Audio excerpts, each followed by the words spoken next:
Бишкек Карабалта багытында жол оңдоо иштери 2 жылдан бери жасалууда. 45 чакырымга созулган жолдун теңинен көбү бүткөрүлгөн. Учурда куруучулар күн ачыкта ишти илгерилетели деп тынымсыз жумуш үстүндө. Бирок жолчуларга тоскоолдук жараткан жагдайлар бар. Интернет кабель, калып калган суу түтүктөрү ошолор кичине кармап алып атат.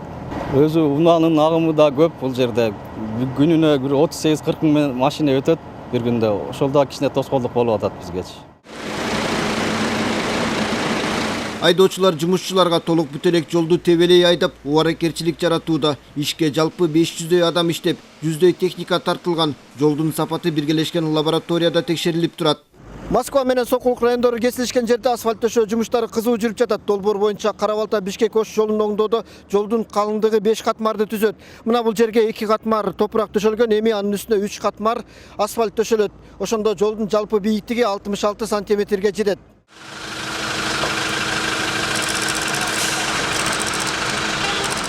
Чүйдүн Сосновка посту 1 жылдан бери жаңы система аркылуу иштеп жатат. Айдоочу кааласа акчаны терминалга төксө болот, же операторго төлөй алат. Накталай акча колго тийгени менен кассалык аппараттан чек берилип, маалымат салык кызматына түшөт.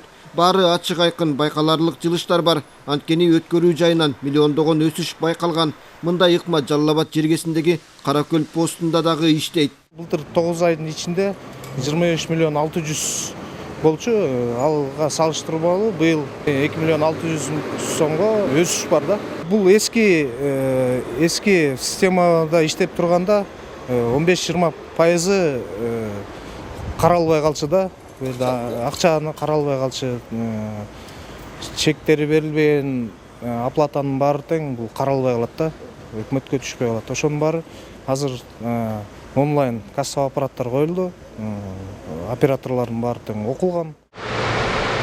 Түндүк түштүк альтернативалык жолунда дагы иш токтой элек. Бул каттам боюнча өлкөдө алгачкы жолу эстакадалык 2 көпүрөнүн курулушу башталды. Бирөө 1 чакырымдан узун, экинчиси 400 метрге жетет. Биринчи көпүрө болуп биздин өлкөбүздө курулуп жатат. Аны курганыбыздын себеби ал жерде 4 тоннель курулмак.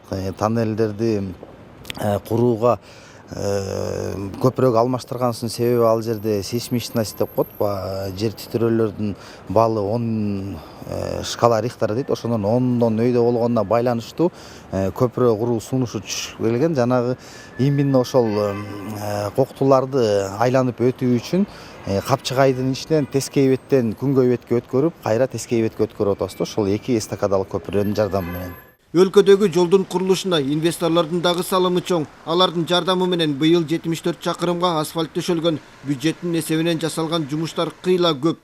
Жыл башынан бери бюджеттин эсебинен жалпы 311,7 чакырымына жолдору оңдолгон. 131 чакырымдан ашыгына асфальт төшөлгөн. Дүйнөдө кеңири жайылган шагыл мастика, бетон аралашып курулган жолдун узундугу 29 чакырымга жетет. Андан тышкары 80 чакырымдан көп жерге шагыл жаткырылган. Бүгүнкү күнгө узундугу 2258,9 чакырым болгон мамлекеттик жана эл аралык маанидеги жолдор паспортташтырылган. Жолдорду паспорттоштуруу, тейлөө, кайра куруу иштерин жакшыртууга жана жолдун абалы боюнча так маалымат алууга шарт түзөт. Соңку 2 жылдан бери негизги каттамдарда гана эмес, аймактардагы жолдорду оңдоого дагы басым жасалып, миңдеген чакырымдар жаңыланган. Уланбек Тиканбаев, Бексултан Курманбек уулу, Ала Тоо 24.